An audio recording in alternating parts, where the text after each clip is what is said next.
Just taking a step back, I've been in this is my 40th year in finance, 20 on the sell side, 20 at Apollo now, and this is the most unique period of time in Europe. For the first time in decades, I think there's the good thing about this administration is that the memo has been sent out about global growth and responsibility and accountability. And as a leadership in the countries around Europe are trying to figure out what that means for them, there's certainly a conversation that Apollo wants to be a part of, and we find ourselves being the recipient of a lot of dialogues and part of a lot of dialogue. So very exciting time.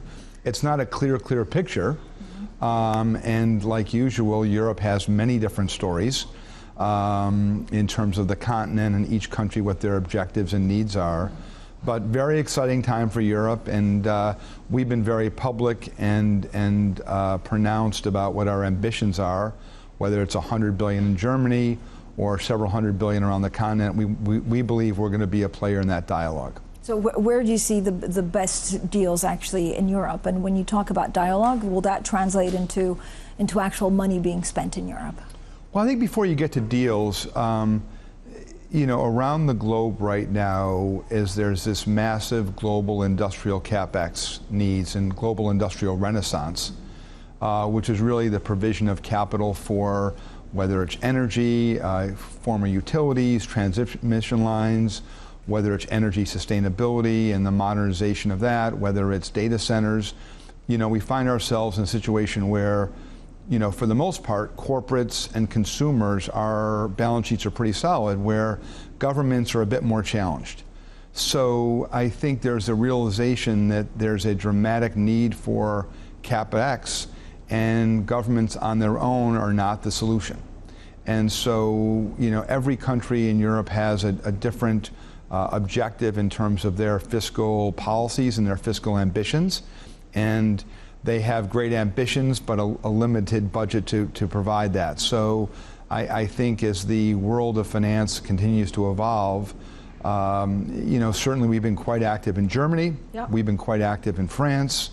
Athora, in their recent announcement of the purchase of PIC in the UK, which is a different conversation. But I think we find ourselves, particularly in those two countries, and yes, some in Italy and some in Scandinavia as well. So it's fairly broad brush, but these are massive ambitions from which to fund. What about Switzerland? Switzerland, certainly a financial hub, not as much an industrial hub. We find ourselves, focused really on the countries. Germany has a very simple ambition. It's basically a $4 trillion economy, and if you look at the last 10 to 15 years, they've not grown, they've not taken their fair share out of the growth pie. 20, 30 years ago, early in my career, Germany was the industrial engine of the globe, and it has really, not lived up to that ambition to the degree they probably wanted. So. Places like that where there's a great industrial base, a great export base, but also the domestic capex. We think of Germany as a country that operates like a fine timepiece. There's a lot of deferred capex that needs to go on in that country. So a little bit less Switzerland than the other countries. Jim, focusing on Germany, is the $100 billion that you spent there a template of other deals, how they could be structured? And actually, do you think that Europe will be just more competitive after the Draghi report? We talk about it, but have we seen anything concrete? Well, our economist Torsten Slok had a nice review of the Draghi report a year in, and in terms of specific accomplishments, I think they've accomplished 11% of the objectives in there. And there's a lot still being discussed and debated, which is a little bit disappointing, or very disappointing, but I think in due course more will be adopted. But in Germany, our focus really is this investment grade private capital, private credit. And private credit has a lot of monikers around the globe. I think one of the misnomers or one of the myths is that it's really smaller non-investment grade companies. And our view is the the 40 trillion opportunity around the globe in private credit is really 80% plus investment grade. So that toolbox of long duration capital solutions, mostly debt, are particularly appropriate for the conversations in Germany right now. Witness the transaction we announced last week for RWE and their transmission needs. Jim, talk to me. You said you expect more GP consolidation, right, in your industry. What does it mean for Apollo, and what does it mean for Europe? Does Europe have a role to play in it? Well, I think that there are a handful of us that have become large public enterprises and scale in certain industries like the credit business or the mega cap PE business make a great deal of difference. It also makes a difference in the secondaries business and the infrastructure industry. I do think that there are a lot of firms that are bespoke managers in a certain asset class and trying to determine what's their, they have an investment strategy, but as more and more investors around the globe are looking for, consolidated solutions, I think that they're asking themselves what's their role. And I know at our firm, the dialogue that 10 years ago was really more about individual transactions and funds has really elevated to much more of a solutions partnership dialogue. And so I'm not sure the public market needs more and more alternative managers, but I do think that the role of private credit as it has been embraced to a greater degree. I think there are many firms that will say, do we want to go it alone, or do we want to be part of something bigger? So. But is there anything that you want to grow in specifically at Apollo? Well, I think we've been in Europe for over 20 years. We have 500 people here in London. We've got more than 150 billion invested on the ground here, and from our perspective, it would be some smaller tuck-in acquisitions, but there's no mainstream business. I mean, for us, it really is taking our existing footprint. We are quite London-centric. We're quite London focused, and I think you'll see us operate more in regional offices as we go more local. But there's no outstanding gap in our product offering or our capabilities to date. We're fortunate. How are you finding competing with global banks for that investment grade credit? I think it's a partnership. If you look at, as we've always said, if a company can and has access to the public IG market, that's a very good avenue. It's probably the most efficient area to fund in. But many companies either have massive CapEx needs that don't need to go on the balance sheet. Witness what Intel did in Ireland, or Vonovia has done in Germany, or RWE. And for the most part, these are transactions that we work in concert with the banks. So, we have, besides the origination we do at Apollo, we've got 16 origination platforms, but we've also got 12 origination partnerships with banks. Some are public, BNP, Standard Chartered, and Citi. Some are private or have not been announced, but still very active. And so we have an amazing partnership with many of the banks. The bank's appetite certainly is either for a more senior position in the capital structure, or maybe a shorter duration, or maybe it is pari passu with us. But the future of IG private credit is really in partnership with the banks, no doubt about it. I mean, does it change the fee structure? Because do you have to squeeze margins because it's just more overcrowded? Well, no, I think what really, when it really gets down to, it's really about what does the company need? And the company needs 10, 15, 20-year duration financing solutions. And for a typical bank balance sheet, that's not possibly appropriate. Sometimes it is, but for the most part it isn't. When you think about infrastructure finance and infrastructure equity, with the new rules about capital and capital charges, that's not a great asset for many financial institutions, banks to own. And so for us, we're looking for the incremental return for a unit of risk. And if we can fund, be the provider of capital for an asset that returns 200 to 250 over the government rates. We think that's a fine place for us to be. And certainly whether it's a placement fee or an origination fee, those are very, very strong for the investment banks to be part of. Jimmy, your business model is trying to be copied by a lot of people. Is that, again, what does that mean for your position in the industry? Well, I think it really it's the evolution of our business. When I got to Apollo 20 years ago, the firm, it was a much smaller footprint, 20 billion versus 800 billion today. But certainly the industry was dominated by bespoke strategies, whether it's private equity, infrastructure, or distressed. And in the world of credit, it was sort of a binary conversation with investors. Is it time for distress? Is it time for high yield? And that's changed dramatically. So, we're not, luckily since I left my sell side jobs at the investment banks, we don't have to look at league tables.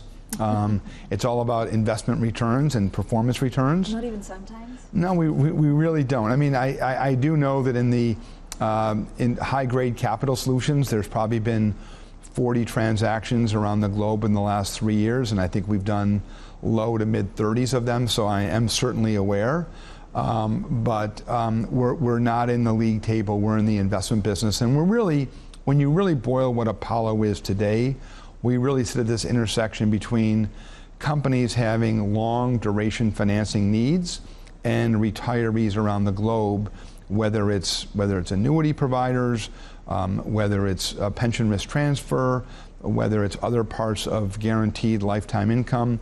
All these are products that we sit in the middle of. So yes, I'm not surprised there's a bunch of folks that have copied our business model. Luckily, we're in a business, we were out early. We have a tremendous brand. We're looked at as a change agent, and in a good way, internally and externally. So you put that all together, it's not surprising we have some folks out there that are trying to replicate our model, but we're just thinking around the next corner, and whether it's our leadership team or our CEO or our investment teams, we've been quite good at that. What can you do in Europe better than some of your rivals? Well, I think what we can do is we can bring, we've been very focused the last 24 months. We and many others have many tools in our financing toolbox. You can have asset-based finance, corporate finance, trade finance, aircraft finance, infra finance.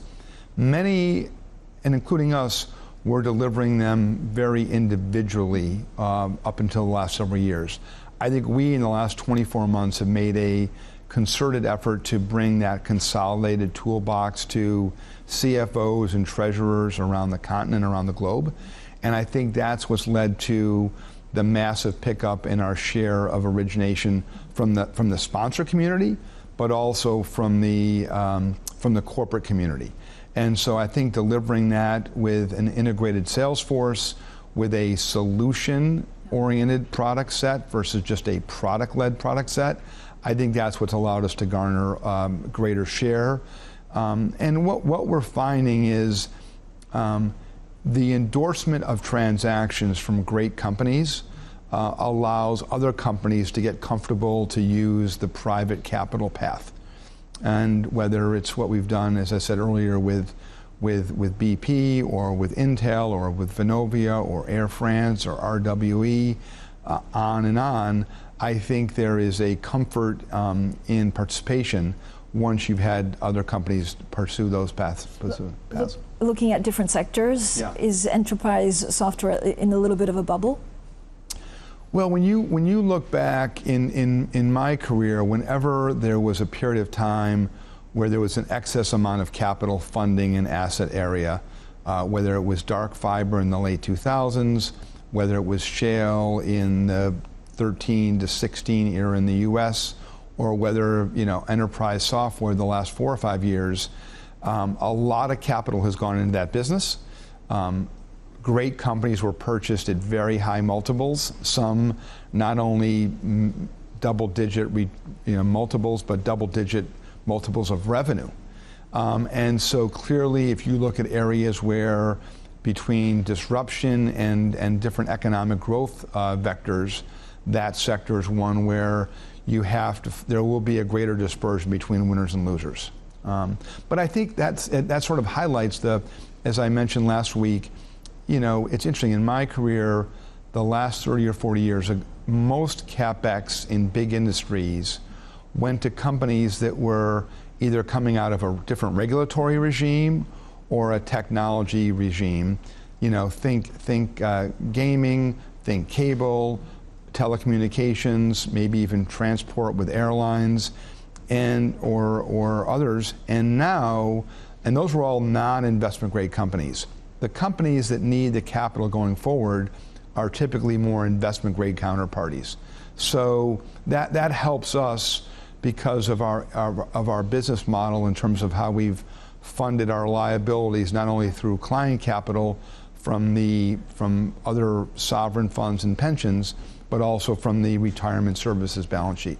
Is there something else that you think is overstretched in terms of valuations? Well, I certainly think with the capital going into data centers today, I think each one stands on its own economic merits, and determining if it's best to be a debt provider or equity owner.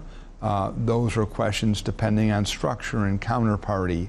But certainly, there's no doubt that the society will benefit from the broad growth of AI and data centers. We're all using it more often. It's just a question of who will be the economic winner. And I think that we're active in both the debt and equity, but certainly I think that as the capital needs are so massive, there certainly will be winners and losers. What's your take on the UK specifically? It's a big week. The King is hosting the President, and we're expecting deals on the back of it. Yeah. Well, I think, I'm not privy to any particular announcements, but when you think about what has gone on the last several years in the UK or in the US with the growth of data centers and other areas that private credit and private capital have funded, if you're the UK government, you have to have your shopping list, and attracting foreign capital along with industry and growth should be a great driver of economic growth. So I would not be surprised if the leadership or the monarchy has those on their shopping list as they meet with the president.